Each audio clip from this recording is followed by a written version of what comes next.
Welcome to your weekly budget brief from National Priorities Project.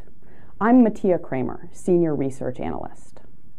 I'm filming this before the Supercommittee's November 23rd deadline, but I don't actually have to know the outcome of the Supercommittee's proposal, or their failure to come up with a proposal, to tell you why it's likely that the outcome of the Supercommittee won't matter that much at all.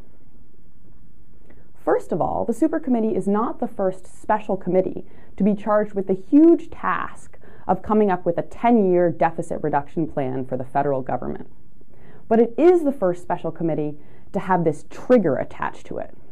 That's the trigger where if the Supercommittee fails its task, it will trigger automatic across-the-board cuts to both military and non-military spending to the tune of $1.2 trillion. Sounds like a pretty big deal, huh? Well, here's why it might not be such a big deal. Those automatic across-the-board cuts aren't scheduled to take place until January of 2013. January of 2013. And what happens in January of 2013? You guessed it, we have a whole new Congress. And that Congress actually has no responsibility to uphold the decision that the Supercommittee comes up with, whether or not the current Congress votes to approve the Supercommittee's proposal. In the words of the nonpartisan Congressional Budget Office, the rules that trigger automatic across-the-board cuts might or might not be upheld by subsequent Congresses.